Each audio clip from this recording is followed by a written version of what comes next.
Gallo Ministries, la réunion de fer aiguise le fer. Le fer aiguise le fer. J'aimerais nous inviter à lire quelques passages des Écritures qui nous servent d'introduction pour cette première partie. Première épître de Paul à Timothée au chapitre 3, 1 Timothée au chapitre 3. Nous lirons 1 à 2, 4 à 5, et puis verset 7e, puis verset 13e. 1 Timothée, chapitre 3, verset 1 à 2, verset 4 à 5, verset 7, et puis verset 13e. Cette parole est certaine. Si quelqu'un aspire à la charge d'évêque, il désire une œuvre excellente. Et soulignez bien le verbe « il faut ». Donc que l'évêque soit irréprochable, mari d'une seule femme, sobre, modéré, réglé dans sa conduite, hospitalier, propre à l'enseignement. Verset 4, il faut qu'il dirige bien sa propre maison, qu'il tienne ses enfants dans la soumission et dans une parfaite honnêteté. Car si quelqu'un ne sait pas diriger sa propre maison, comment prendra-t-il soin de l'Église de Dieu? Verset 7, il faut qu'il reçoive un bon témoignage de ceux du dehors, afin de ne pas tomber dans l'opprobre et dans le piège du diable.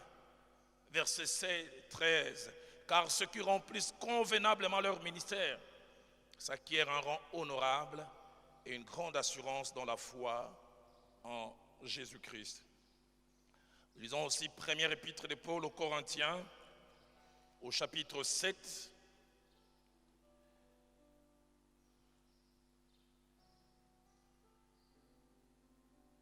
Nous lirons le verset 10 à 11, le verset 28, puis le verset 32 à 33.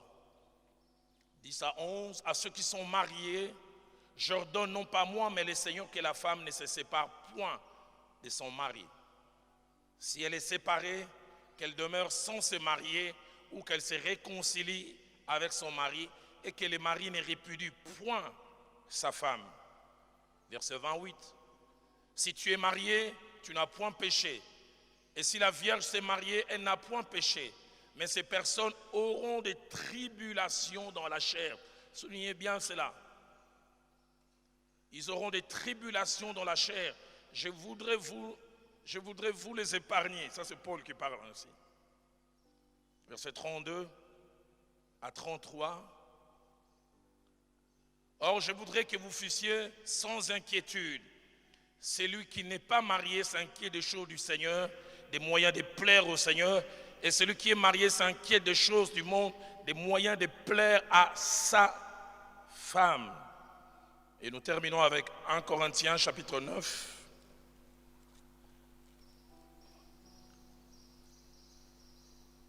1 Corinthiens chapitre 9, nous lisons le seul verset 5e. N'avons-nous pas le droit de mener avec nous une sœur qui soit notre femme, comme le font les autres apôtres et les frères du Seigneur? Et Céphas. Les trois grands combats du serviteur de Dieu sur la route du ministère. Tel est le thème que nous abordons depuis le début de cette année. Et ce matin, nous allons continuer dans la même thématique. Depuis la séance dernière, nous avons commencé à parler du deuxième combat. Le premier combat, nous avons parlé du combat de commencer, faire exister. Et ce deuxième combat, nous l'avons introduit il y a 2 mois en disant que ça touchait un moment particulier. Ce combat touchait un moment que nous appelons la transition. Un moment où le ministère existe déjà. Un moment où le ministère commence à donner des résultats. Un moment où l'homme ou la femme de Dieu commence à être reconnu et apprécié.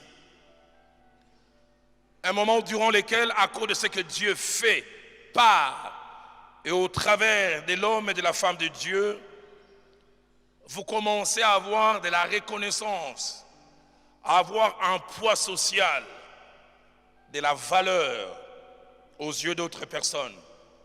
Nous avons donné quelques exemples la fois dernière. Moïse, qui était un inconnu, un monsieur lambda, il commence à poser des actes parce qu'il a le mandat de Dieu et l'accompagnement de Dieu.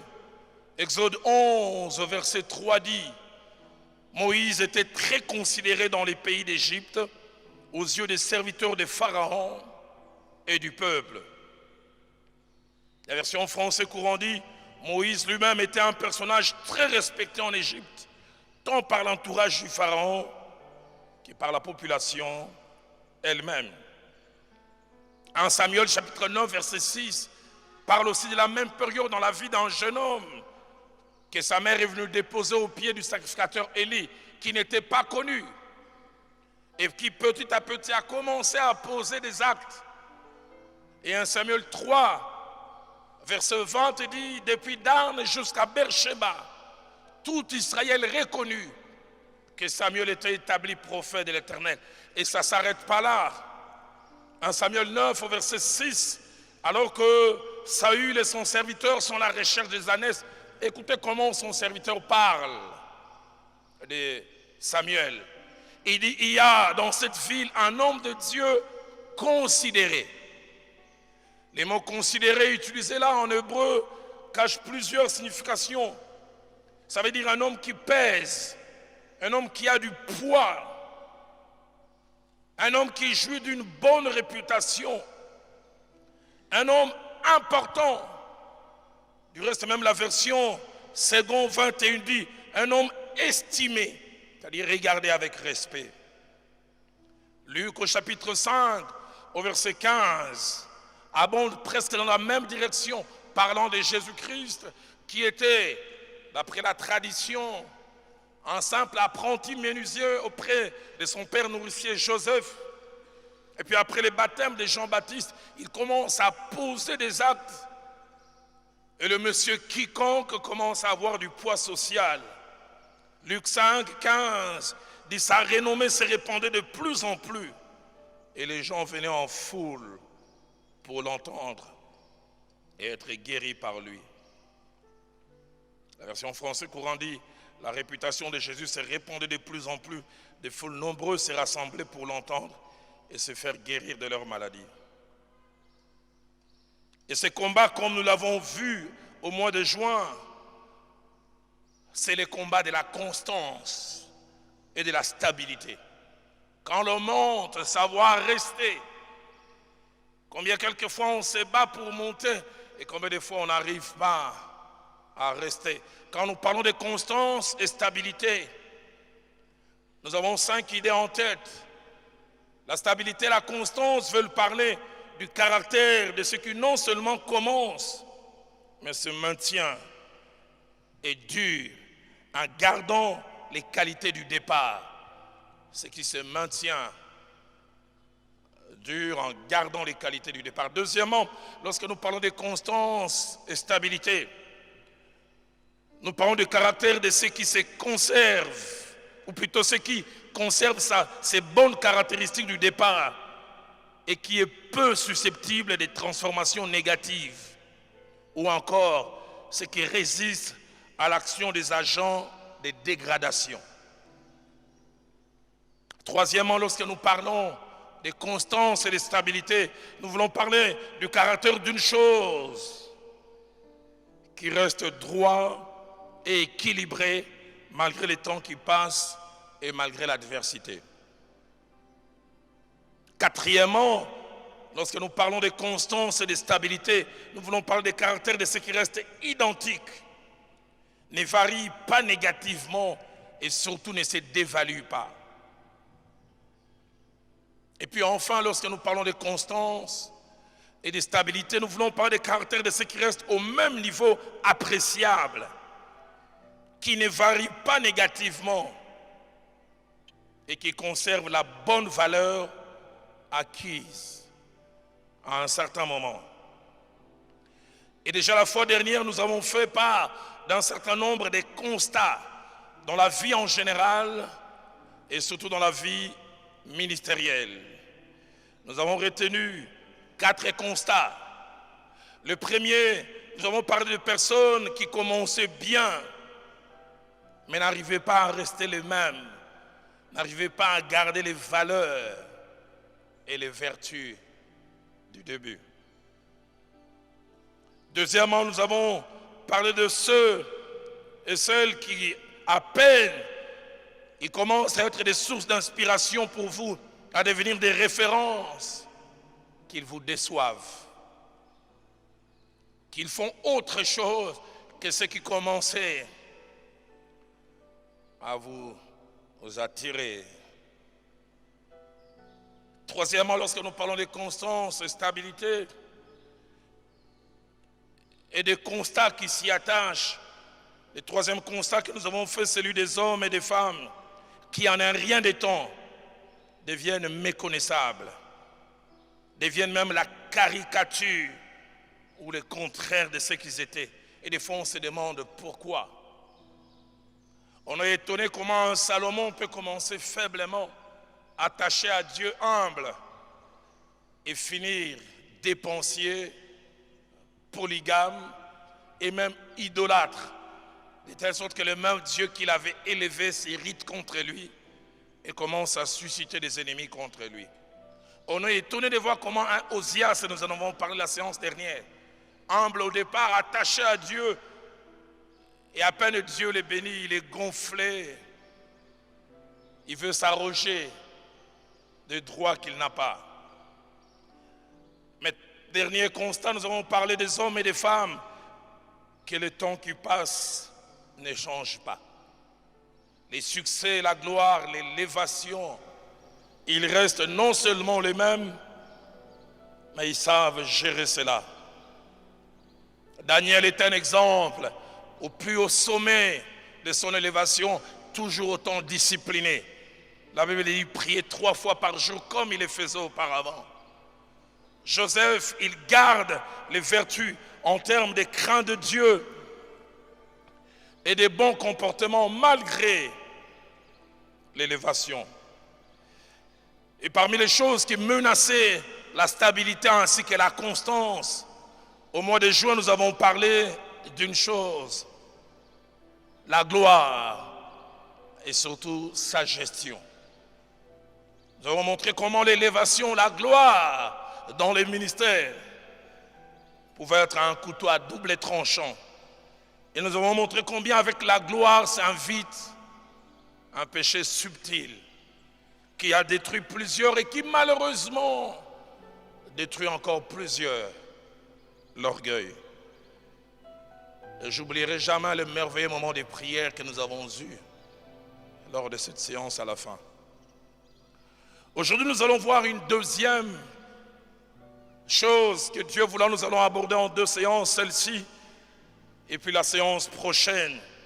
Une autre chose qui menace la constance et la stabilité dans les ministères, c'est la qualité de la vie des couples.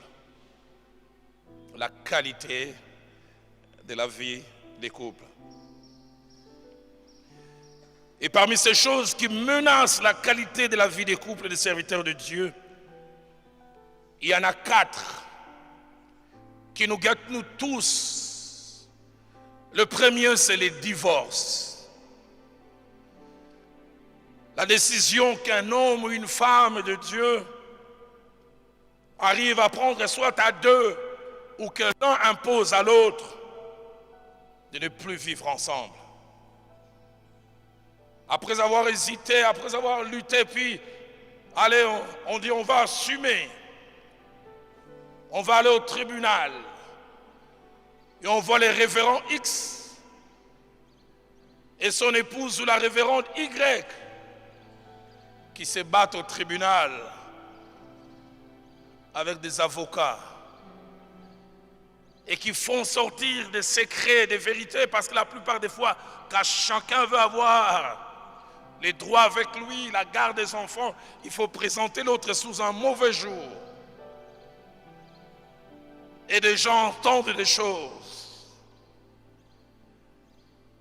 Que c'est triste de voir combien de plus en plus, dans le monde en général, dans l'Église, et même malheureusement dans les sacerdoces, les divorces s'invitent et acceptés, banalisés.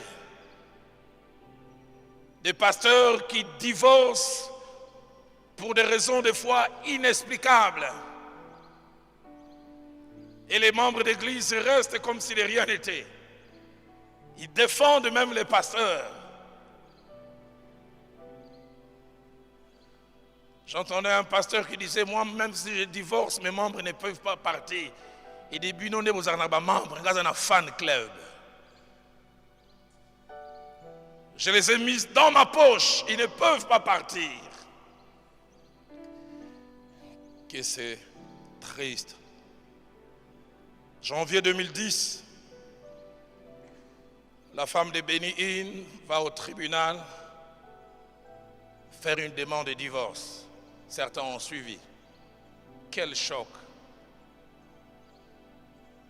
J'en parlerai mieux la séance prochaine. Elle dit, il n'est que le prédicateur. Il ne s'occupe pas de moi. Il n'est jamais là. Les âmes et les âmes et les âmes et les âmes et les âmes. Les âmes, bobo misarabiso mabala. J'ai une réunion avec les serviteurs de Dieu à Matadi. J'en parlerai mieux la séance prochaine.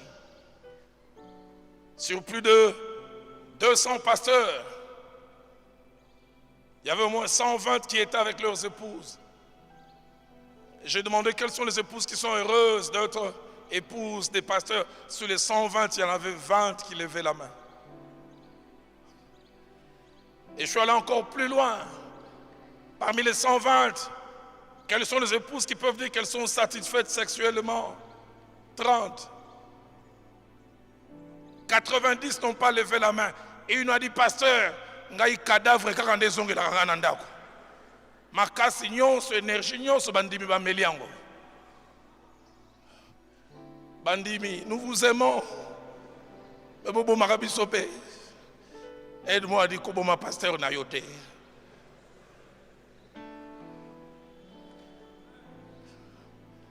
La femme du pasteur qui pense que son mari va les toucher lundi il rentre. Il ronfle même comme si c'est un véhicule qui changeait de vitesse. Bon, maman, le lundi à Simigato, c'est la mardi. Mardi, à Outiko Benga na Bademo, l'homme de Dieu. Katika China na Yesu. Azongi Suso.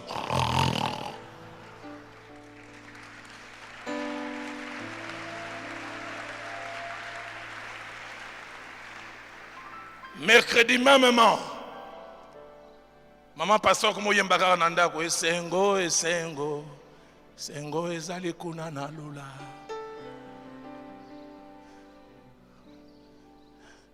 Un enfant m'a dit, je sais comme papa et maman ça ne va pas. Fille de pasteur, elle dit quand maman commence toi à chanter les cantiques du ciel. Donc okende na lula, alléluia, alléluia. Jésus revient, alléluia.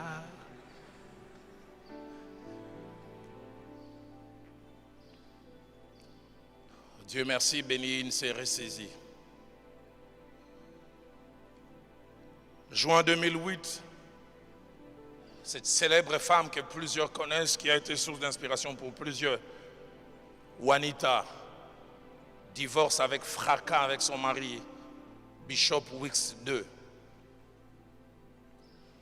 Et j'ai eu honte quand ils sont passés au tribunal des choses qu'ils se sont dites. Des choses que les gens ne connaissaient pas. Parce qu'ils voulaient chacun avoir raison. Non, le mariage officiel qu'on avait fait, ce n'était qu'un deuxième mariage. Le premier mariage, on l'avait fait à Las Vegas. Ça nous a coûté tel montant. Et puis après, ça sort. Ils ont une grande maison achetée plus de 5 millions de dollars. Mais ils habitent jamais parce qu'ils ont des ministères parallèles. Elle court à travers le monde prêcher. Agenda rempli, lui aussi. La même chose, ils ont un mariage virtuel. Ils ont des rapports sexuels virtuels. Septembre 2014, ça ne date pas d'il y a longtemps. Un choc. Chriso Yakilome, sa femme demande le divorce. Et j'ai été choqué de voir Christ, que je trouvais un homme pondéré. Il commence aussi à lancer des choses qu'il ne devait pas dire en public. Que c'est triste. Février 2016, un des grands chantres en Amérique, Israel Houghton, conducteur de louanges, Joel Osteen, celui qui a composé les merveilleux cantiques You are Alpha and Omega, celui qui a aussi composé Hosanna dans le lieu très haut, divorce de sa femme après 20 ans de vie commune. J'étais jeune dans la foi et cette femme m'a inspiré. C'est parmi les tout premiers chants qui ont touché mon cœur. Je me souviens quand la sœur Kéké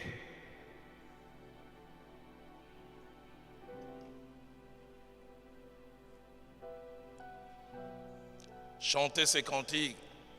El Shaddai, El Shaddai, El Elyon Adonai, Dajanage, tu es le même.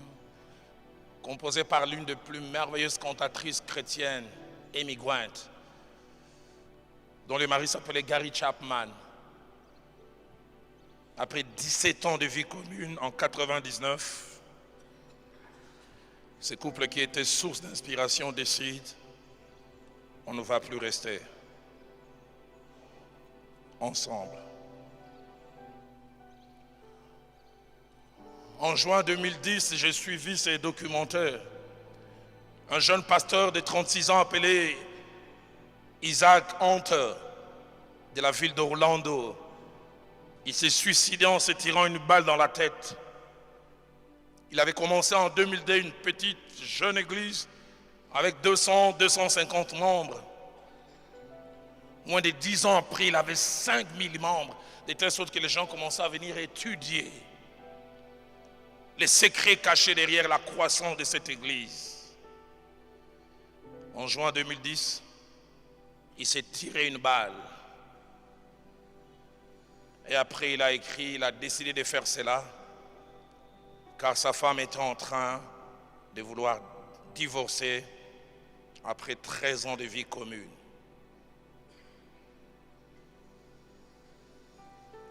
Nous en parlerons mieux la séance prochaine.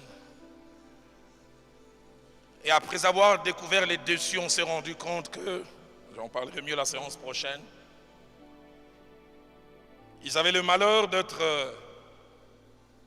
mariés païens, et le mari a connu le Seigneur, et il a eu un appel au ministère. La femme connaissait le Seigneur, mais n'était pas prête à être l'épouse d'un pasteur.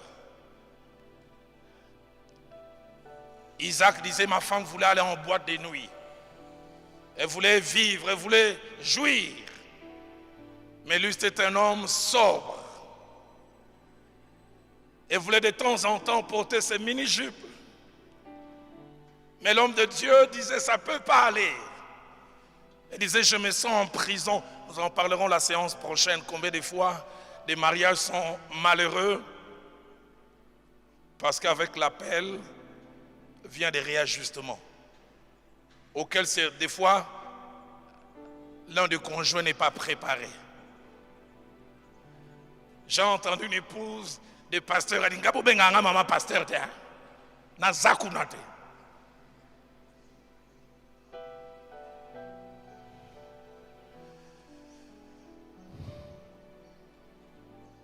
Depuis les débuts des années 90 jusqu'à ces jours, plus ou moins 30 ans, on a vu un phénomène commencer à ravager les milieux évangéliques.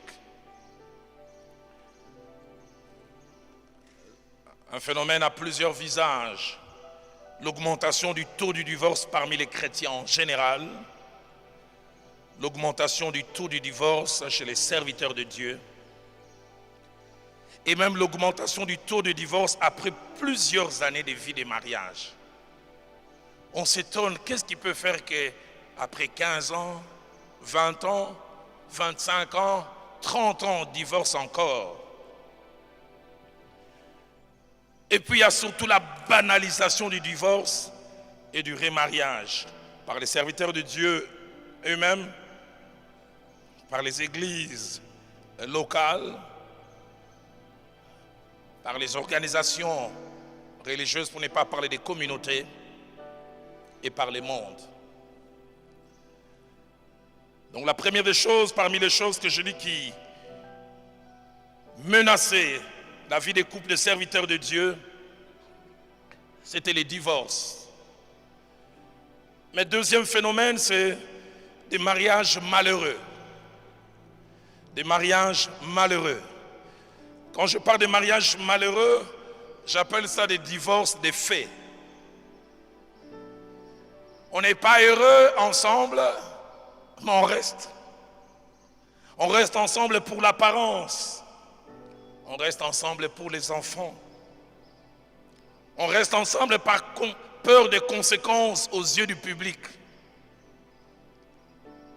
Peur de l'excommunication au niveau de la communauté. Ah, la KDC.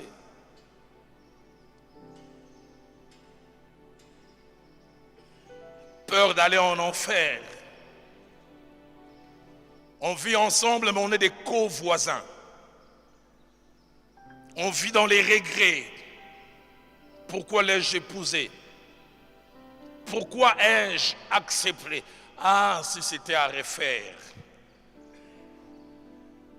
Les jeunes hommes commencent à penser à la sœur Kanjinga, qu'il avait connue à l'intercession, si seulement c'était elle. Erreur à vie n'engage. La sœur commence à penser au frère qui est à la cellule et l'accompagnait le plus souvent. Et vous savez, les gens qui ont raté le mariage, la plupart des fois, comme ça, quand ils se rencontrent, ils se disent des choses.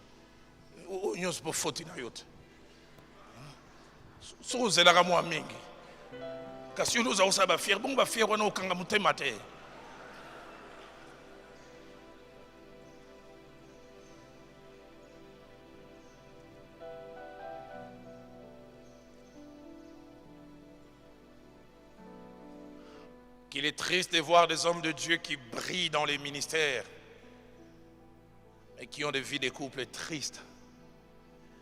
Et la plupart des fois, certains cachent leur tristesse par un zèle excessif. Ils acceptent l'invitation par-ci, par-là pour oublier. Je me souviens d'un homme de Dieu qui a fini par divorcer. Je m'étonnais, il venait me visiter à 17h. Jusqu'à 22h, 23h, il ne partait pas.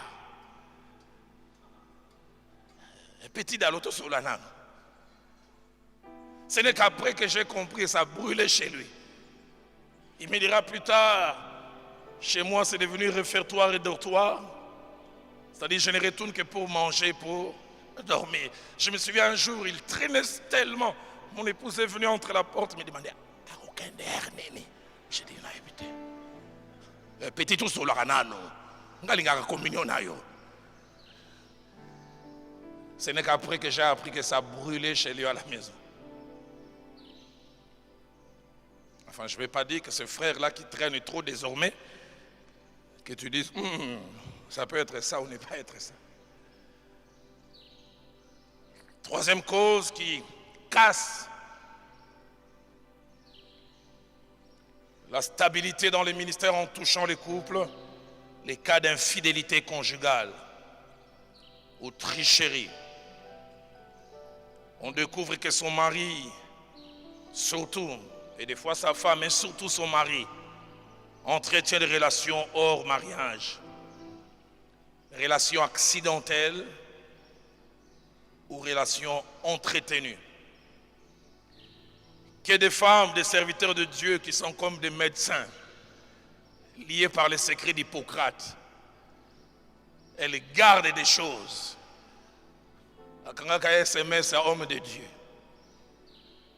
Il a vu des photos qu'on lui avait envoyées d'une femme nue. Ces femmes, des fois, si elles ouvrent la bouche, des ministères voleront en éclats. Des choses pour lesquelles l'homme de Dieu s'est agenouillé chez Rimbalasuka. Bombangaï.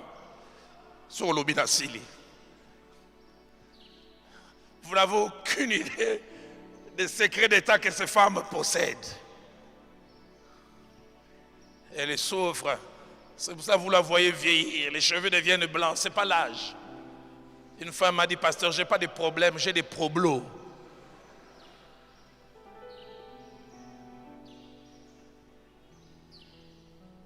Ces femmes sont devenues comme des membres des services d'intelligence. Bataseya. C'est le Torboma Kadhafi. Moi, c'est naturellement au Kendewa puis au Kenanage. Pour moi, ça c'est exact. Elles connaissent des choses. Une femme me dit, je découvre un jour que mon mari va chez les prostituées. Quelle douleur, quelle souffrance. Et quatrième chose, cas de découverte d'une facette de l'homme de Dieu qui fragilise la vie des couples. On découvre que cet homme qui est saint, qui prêche et que les gens respectent est accro à la pornographie. Madame l'a attrapé. Je vois cette femme des serviteurs de Dieu qui vient me voir un jour au bureau en pleurant. Son mari aussi est venu.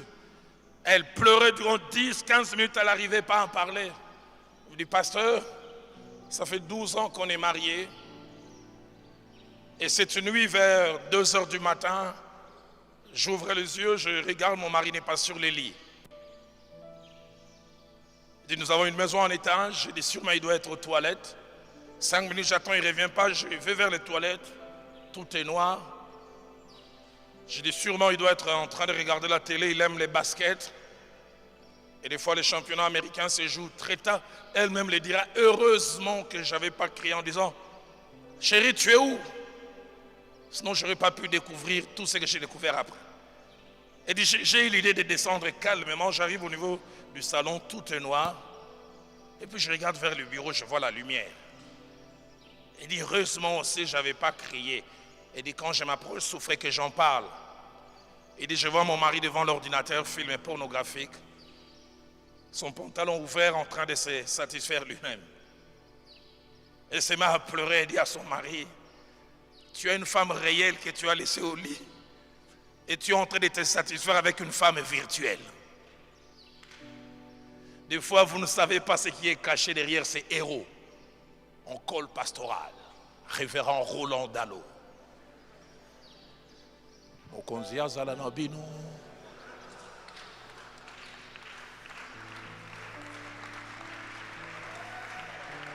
Heureusement que Dieu n'étale pas notre face B.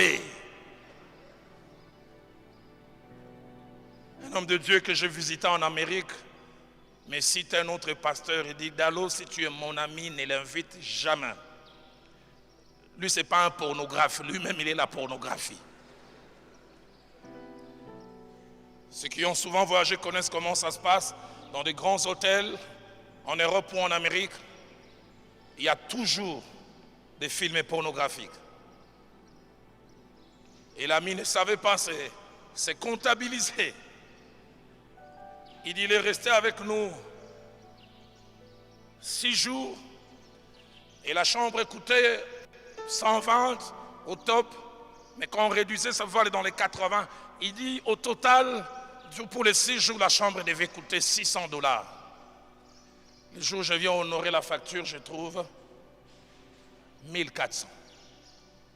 Je dis, est-ce qu'il a suffisamment utilisé l'ordinateur? Il a téléchargé. Et tout est gardé dans l'ordinateur. On fait sortir chaque jour, regardez au moins 8 films pornographiques. Et le pasteur dit, un jour où il avait appelé pour avoir une réunion, il dit, je suis en retraite. Je vais prier. Ce jour-là, de 10 h à 20 h, il allait regarder 12. Il était en retraite. Et c'est comptabilisé, il a regardé tel film de telle heure à telle heure. Il dit quand il a présenté la facture à l'homme de Dieu, il dit bon de la ponangaye, bon bangaye. Qui sommes-nous réellement? Qui êtes-vous réellement? Et une femme qui découvre ça est brisée. Le feu Jacques-André Vernon me disait, le vrai respect d'un homme de Dieu, c'est quand sa femme le respecte. Quand sa femme peut dire, il est bon chrétien. Parce que la plupart nous voient dans l'officiel. Elle nous voit dans les privés.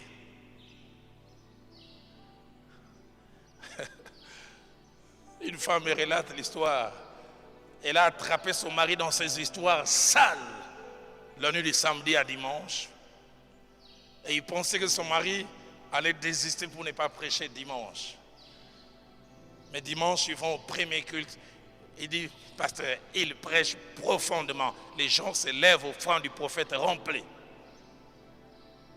Deuxième culte, même moment. Il dit au retour, je ne pouvais pas me contenir. Nous venions, nous deux, il y avait silence. Je n'arrivais pas à me contenir.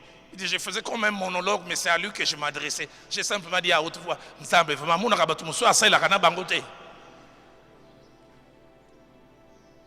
et l'homme crie, Ngolou, Ngolou, Ngolou. Donc chacun parlait à l'autre sans le viser directement.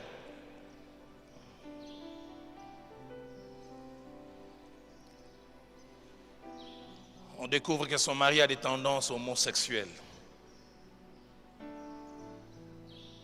Je parle avec cette femme qui a assumé les responsabilités à côté d'un homme de Dieu.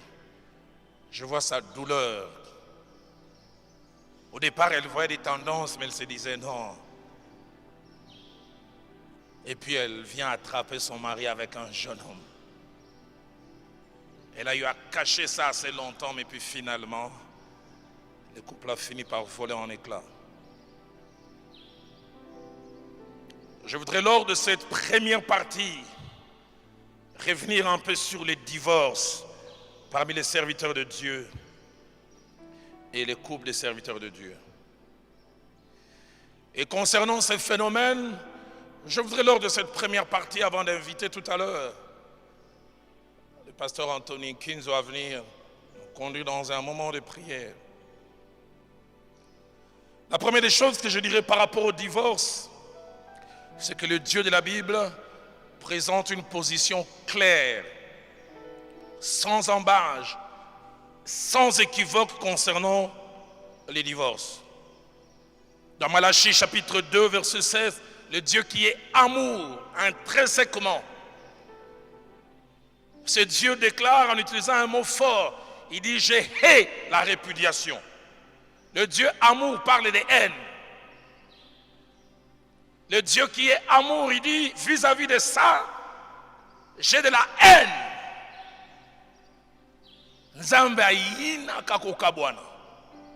Il dit je hais la répudiation.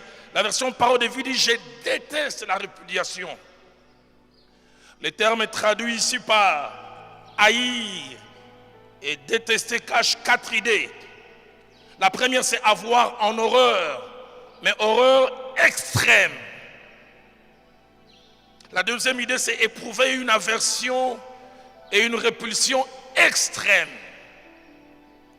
La troisième, c'est éprouver une antipathie pas cachée, mais une antipathie déclarée et assumée. Je hais la répudiation. La quatrième, c'est éprouver un sentiment profond de désamour. Deuxième chose par rapport au divorce, quelles que soient les causes, les justifiants, les explications, les excuses ou les faux fuyants que l'on peut présenter, tout divorce est d'abord un constat d'échec. Je voudrais que vous et moi puissions noter ça, quelles que soient les justifications. quelles que soient les excuses, tout divorce est d'abord un constat d'échec. Ça montre qu'on a échoué.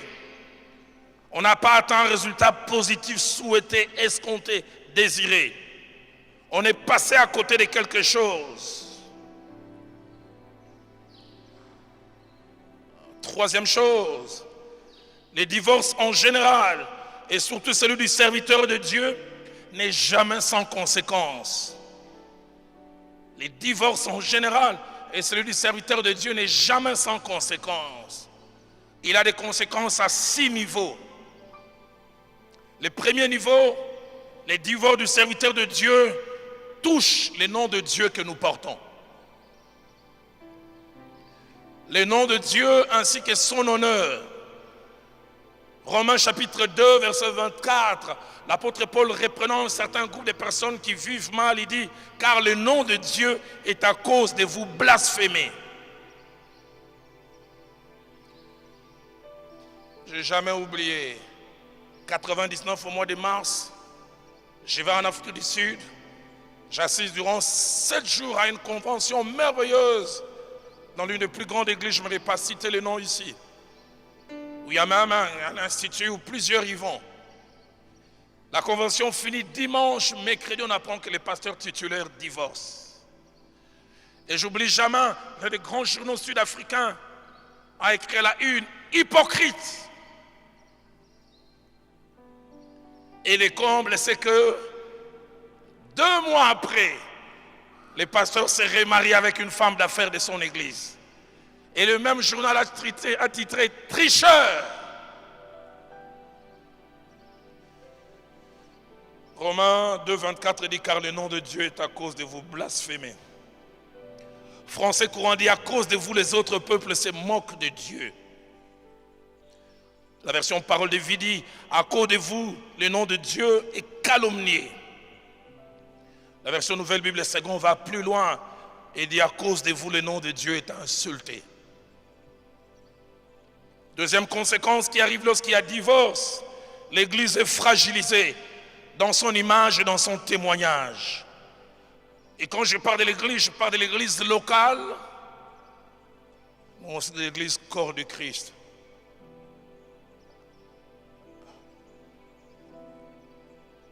En Timothée 3, 15, l'apôtre Paul présente l'Église comme étant la maison de Dieu, mais aussi la colonne et l'appui de la vérité. C'est-à-dire les modèles et la référence. Mais quand ces choses arrivent, l'Église, fragilisée dans son image et dans son témoignage. Qu'est-ce que j'aime, Actes des Apôtres, chapitre 5, au verset 13. L'Église primitive avait tellement une qualité de vie. J'aime ce qui est dit. La Bible dit, aucun des autres n'osait se joindre à eux, mais j'aime la suite, mais le peuple les louait hautement. Seigneur, fais-nous revenir à ce stade où le peuple peut louer l'Église. Où le peuple peut dire, l'Église a quelque chose que nous, on n'a pas. La version française courant dit, le peuple les estimait beaucoup. C'est-à-dire avait un regard positif et plein de respect. La version Les Semeurs dit, le peuple les prenait en haute estime. La version Alfred Cohen va plus loin. Alfred Cohen dit, le peuple les prenait en haute estime et chantait leurs louanges. Aujourd'hui, la célèbre phrase du peuple, pasteur Pazamout. Pasteur assez extraterrestre. Nouvelle Bible Seconde dit, les gens disaient d'eux beaucoup de bien. Troisième conséquence qui arrive lorsqu'il y a divorce, c'est que l'homme de Dieu connaît ou connaîtra 3 choses. L'homme de Dieu connaît ou connaîtra 3 choses. La première, il connaîtra une fissure, une tache, une fragilisation dans son témoignage ou dans son image.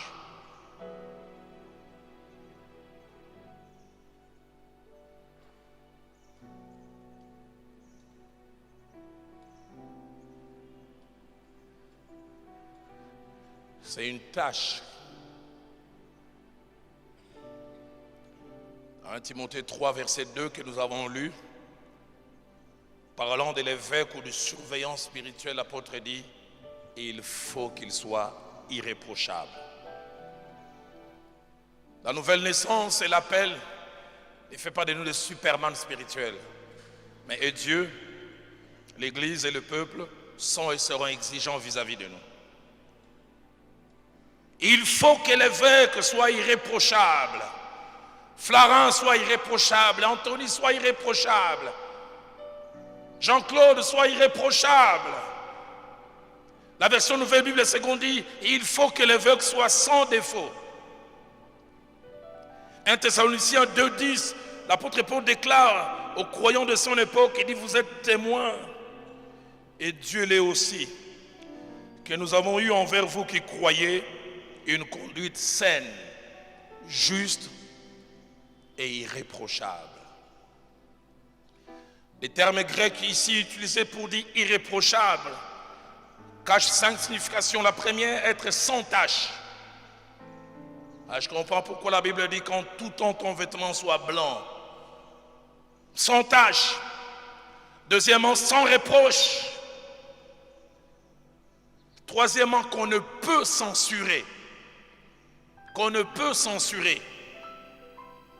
Quatrièmement, sans défaut. Sans tache, sans reproche, qu'on ne peut censurer. Sans défaut. Et cinquièmement, qu'on ne peut condamner. Deuxième chose qui arrive comme conséquence dans la vie de l'homme de Dieu lorsqu'il divorce, il cesse d'être un modèle et d'être une référence dans un domaine. C'est-à-dire celui que les autres prenaient ou doivent prendre comme modèle, exemple, échantillon à reproduire, ne l'est plus. Dans 1 Timothée chapitre 4, verset 12, l'apôtre Paul donne cette recommandation à son fils dans la foi. Sois un modèle pour les fidèles, en parole, en conduite, en charité, en foi, en pureté. Toujours Paul écrivant à Tite, qu'il avait laissé à Crète, il lui dira, montre-toi toi-même à tous égards comme un modèle de bonnes œuvres. Et dans 2 Thessaloniciens 3, au verset 9, l'apôtre Paul ajoutera, nous avons voulu vous donner en nous-mêmes un modèle à imiter. Seigneur, aide-moi à être un modèle à imiter. Jeune dans la foi, j'avais à peine une dizaine d'années de vie de couple. Et j'entendais mon pasteur vers nous, c'était tenant comme un i. Il disait, ça fait 37 ans que je suis marié à la même femme. Et je n'ai pas triché. 37 ans. Et j'en avais à peine, je pense, 13 ou 14. J'ai dit, Seigneur, dans une vingtaine d'années, je voudrais dire la même chose. Et il a quitté cette terre des hommes, plus de 50 ans de vie commune. C'est possible. Billy Graham est mort après plus de 60 ans de vie avec la même femme. Paul dit, nous avons voulu vous donner un exemple, un modèle à imiter. S'il y a des mauvais exemples que Dieu nous donne, de Jacques-André Verneau actuel. Si hier il m'a inspiré, plaise à Dieu que demain nous puissions inspirer d'autres jeunes. Vous savez, quand il n'y a pas de modèle, il n'y a pas de référence, le jeune ne voit pas quelque chose de palpable. S'il peut voir quelqu'un qui a les deux jambes comme nous, être enclin aux mêmes tentations, tenir, ils peuvent dire c'est possible. Ce jour-là, je disais, mais cet homme n'est pas un Superman. Mais il a su tenir, donc je peux le faire. La version Taube dit, nous avons voulu être pour vous des bons exemples à imiter. Dans 1 Pierre chapitre 5, au verset 3, Pierre demandera au berger de ne pas écraser les brebis, mais d'être pour eux de modèle du troupeau et modèle aussi dans la vie des couples. Que c'est merveilleux quand votre pasteur est amoureux, vous le voyez, vous le sentez. Que c'est merveilleux quand votre pasteur est complice avec son épouse. Troisième conséquence qui arrive dans la vie de l'homme de Dieu lorsqu'il divorce, il a un message en moins. Il a un message en moins. Regardez tous ceux qui ont divorcé, ils osent difficilement parler. Qu'est-ce qu'il va dire? Faites ce que je vous dis, mais ne faites pas ce que j'ai fait. La plupart, soit ils n'en parlent plus, soit ils adaptent l'évangile. J'ai vu la plupart, ils commencent à apporter un évangile de justification. J'ai vu même dans cette ville quelqu'un qui a organisé tout un séminaire de 2 semaines pour justifier et puis préparer l'église au remariage. Et puis quand il s'est remarié, ce sont même des païens qui sont allés danser.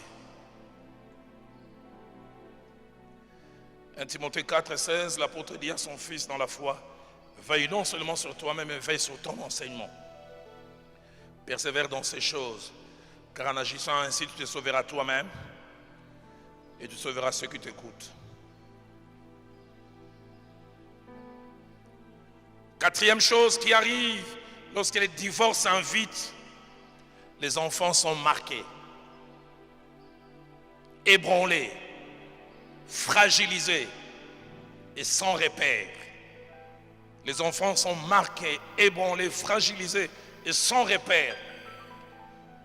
Et des études en psychologie ont prouvé plus les enfants sont jeunes, plus ils sont marqués à vie et sans miracle de Dieu, ils se relèvent difficilement du divorce. Je ne dis pas qu'il faut le faire après, mais tout divorce qui touche les enfants avant 15 ans, 9 fois sur 10, ils sont perdus à vie. Le plus beau cadeau que papa et maman peuvent faire aux enfants, c'est de s'aimer et que les enfants les voient, ils les sentent. Vous vous donnez des bisous, ils suivent des films en fond, ils sont gênés, mais ça leur fait du bien. Chérie, il y a quand même les enfants, papa. Mais ça leur fait du bien. Le plus beau cadeau que vous pouvez faire à vos enfants, c'est que votre vie de couple soit tellement meilleure que vos filles se mettront à genoux et diront, Seigneur, donne-moi un mari comme papa l'est pour maman. Que vos garçons puissent dire, Seigneur, donne-moi une femme comme toi et ta femme. C'est comme Mike Tyson et Lennox Lewis.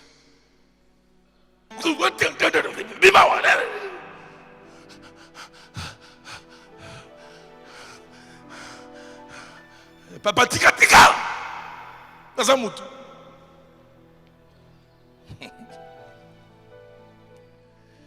Les études et les statistiques ont prouvé plusieurs choses négatives. J'en ai noté 7, je les cite rapidement. La première, c'est que la solidité de la vie des couples, des parents, est une sécurité, un abri et une forteresse pour les enfants.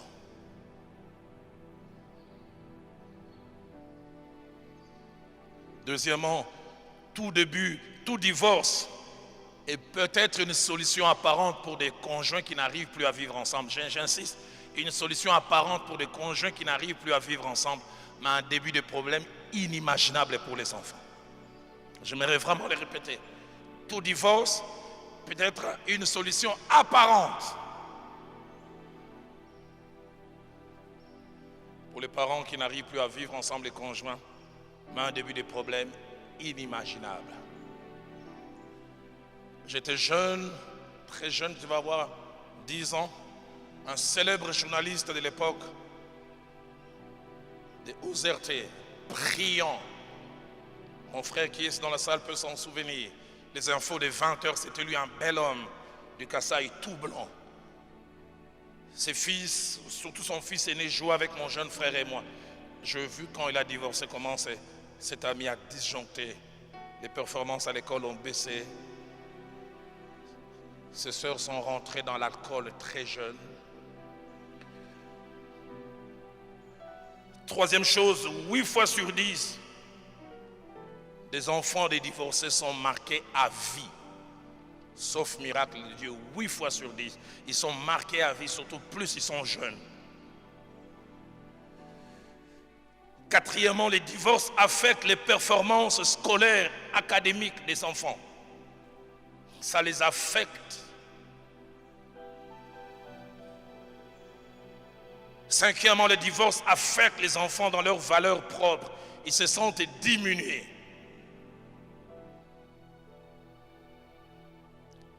Sixièmement, le divorce des parents désoriente les enfants. Ils font qu'ils sont perdus.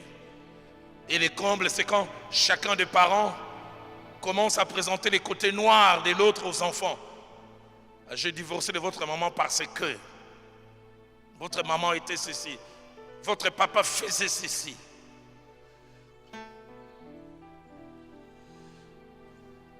Septièmement, plusieurs enfants de divorcés en veulent aux parents.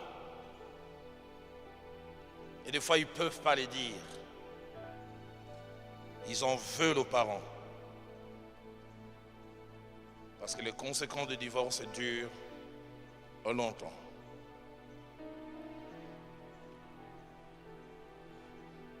Cinquième groupe de personnes que le divorce touche, c'est le conjoint ou la conjointe qui aime encore. Le conjoint ou la conjointe qui aime encore. Le divorce est quelquefois facile quand les deux ne s'aiment plus. Mais si l'un ou l'autre aime encore, estime qu'on doit encore se battre, faisons quelque chose, mais l'un est lassé. Le conjoint ou la conjointe qui espérait encore est détruite. Il y a l'humiliation, il y a la honte. On m'a laissé tomber. Vous savez, les rejets, ça vous détruit. Je me souviens d'une femme, son mari a divorcé d'elle, ça avait déjà fait mal, mais quand son mari s'est remarié, elle a fait un AVC. Ça amène aussi des fois une révolte vis-à-vis de Dieu. Quand ça n'allait pas, on cherchait Dieu, change son cœur, touche-le. Et puis un beau jour, malgré les prières, on apprend qu'on est invité au tribunal. On s'est dit, Dieu a-t-il entendu ou pas? Et puis il y a jalousie vis-à-vis de ceux pour qui ça marche. Quelqu'un dit, si l'échec était une réalité générale et commune, ça serait bien. Le problème serait quand vous échouez, à côté d'autres réussissent. Vous donnez des coups, tu arrives chez une amie, tu trouves son mari qui les porte chez Eval, Kidji. Chez Eval, Kidji. Baninga.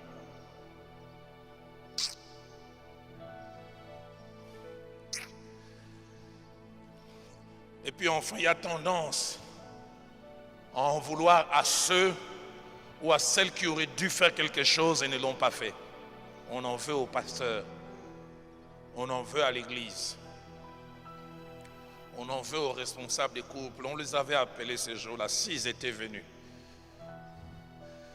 Et puis enfin, les divorces touchent les parents.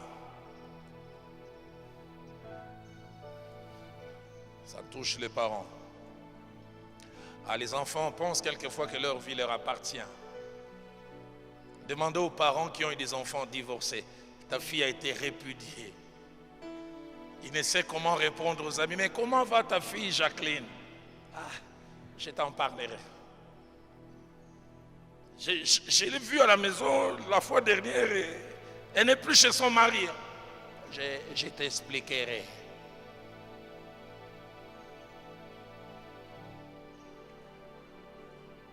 Les parents ont mal par rapport à leur image. Ils ont un sentiment d'échec et de gâchis. Avant de clôturer, je voudrais ajouter 3 petites choses. Je disais que le Dieu de la Bible présentait une position claire par rapport au divorce.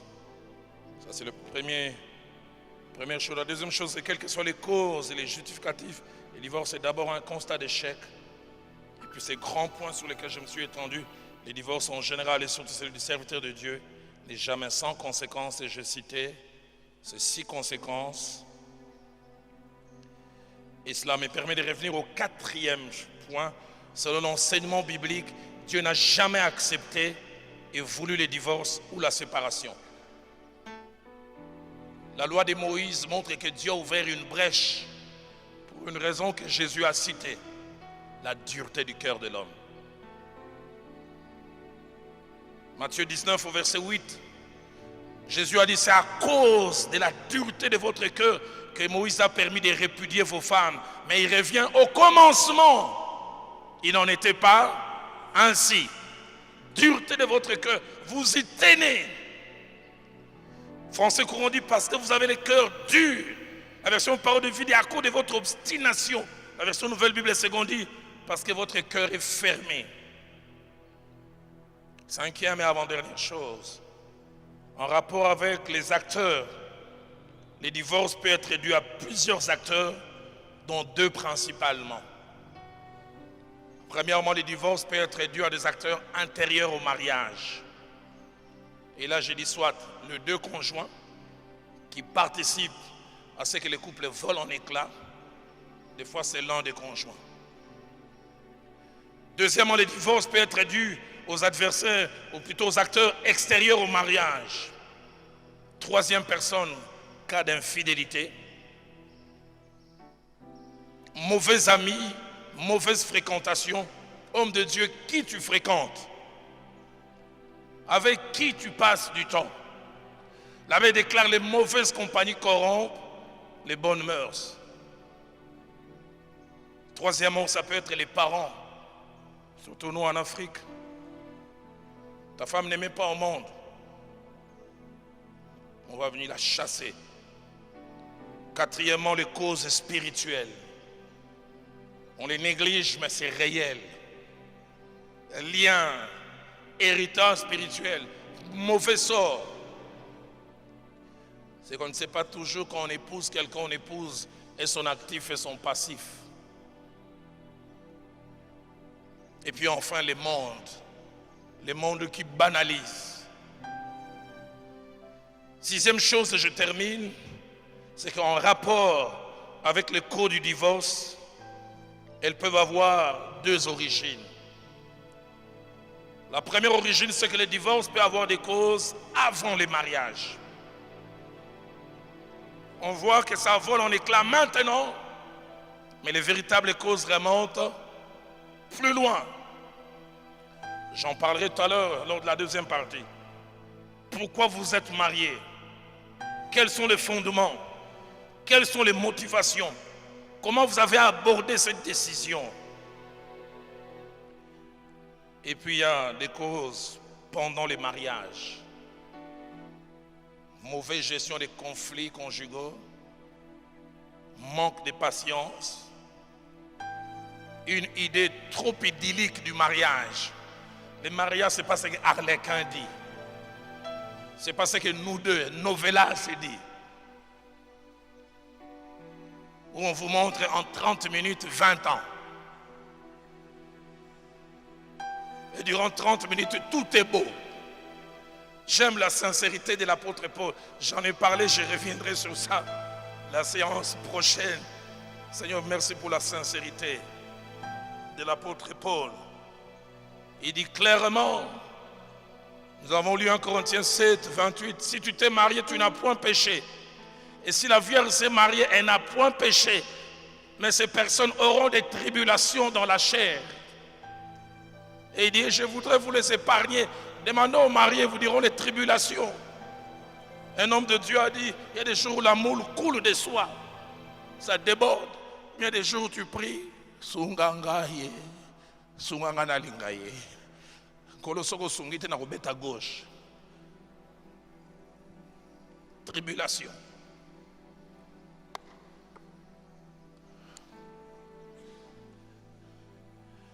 Je voulais nous inviter à nous lever.